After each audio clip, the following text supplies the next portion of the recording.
Shri Ganesha Sharada Gurubhyo Namaha Ramaya Ramabhadraya Ramachandraya Vedase Raghunathaya Nathaya Sitaya Patage Namaha.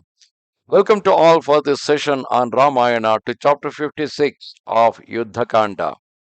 In the previous chapter, we saw Ravana, after seeing the death of Dhumraksha and Vajradamshra, had sent Akampana, his general, with his army, and Akampana was doing a great exploit among the Vanara army.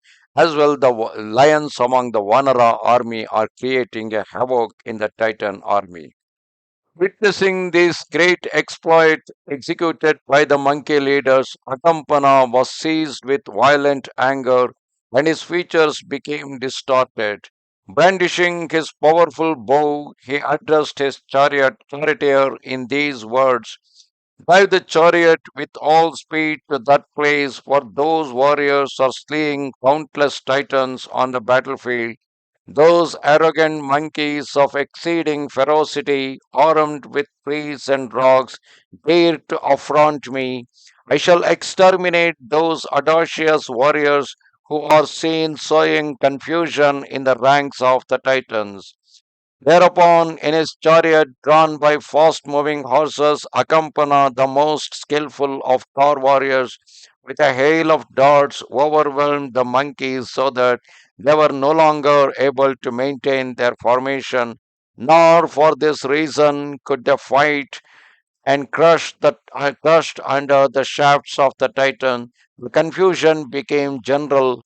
Why, then the valiant Hanuman, seeing them fall under the sway of death, pursued by Akampana's darts, went to the rescue of his companions, and beholding that great Plavaga, those lions among the monkeys rallied and in the field grouped themselves boldly round him. Observing his courage, those foremost of the monkeys took heart in the shelter of his valor. Meanwhile, Akampana, like unto a second Mahendra, caused a hail of arrows to descend on Hanuman, who remained as firm as a rock, heedless of the weapons that fell upon his body, and that exceedingly courageous monkey resolved to slay his adversary, and with peals of laughter, impetuous son of Maruta leaped on the Titan, causing the earth to shake as it were.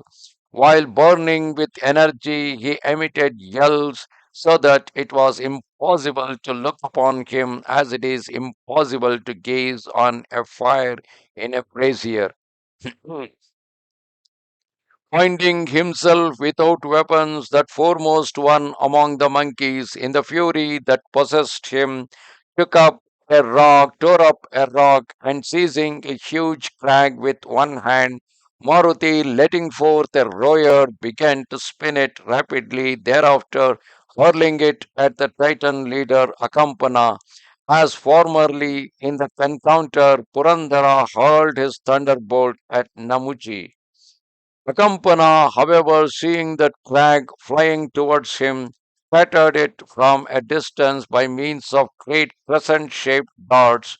Beholding that rocky peak shattered in the air by the Titan's arrow and falling in pieces, Hanuman became mad with anger, and observing an Ashwakarna tree as large as a mountain, in the transport of rage that possessed him, that monkey uprooted it with violence, and taking hold of the tree of immense branches, in his great strength brandished it exultantly.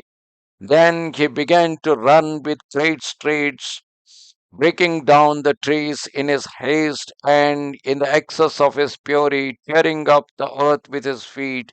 And he struck down elephants as also those who rode upon him, and charioteers with their cars, and the formidable Titan infantry.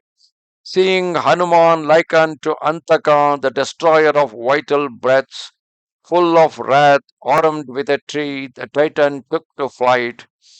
Whereupon the valiant Akampana, beholding that enraged monkey sowing terror among his soldiers, greatly perturbed, set up a mighty shout, and with 14 pointed arrows that tore the flesh He fears the exceedingly powerful Hanuman.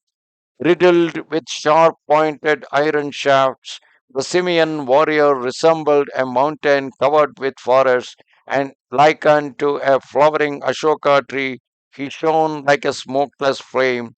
Uprooting another tree with a prodigious bound, he struck the head of the Titan general a fearful blow, and by that stroke with which that Indra among monkeys smote him in his fury, Akampana fell dead.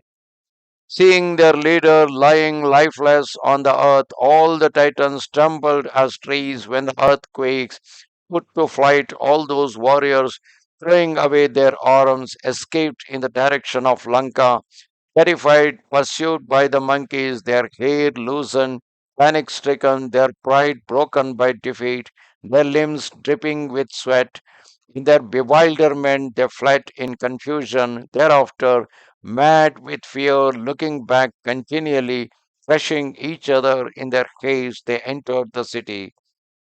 And when those titans had entered Lanka, those exceedingly powerful monkeys surrounded Hanuman in order to pay homage to him.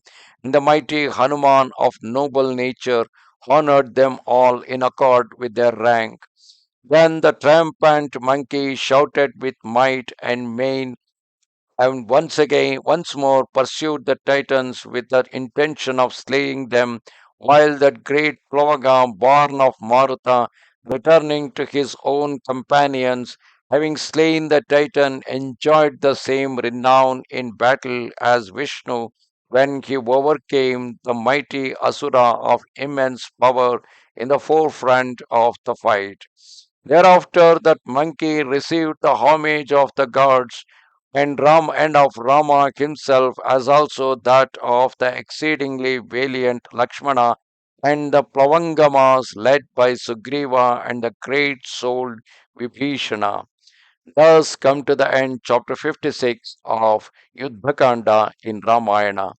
Namaste Sharada Devi Kashmira Puravasini Twamaham Prarthaye Nityam Vidya Danancha Dehime. Goodbye.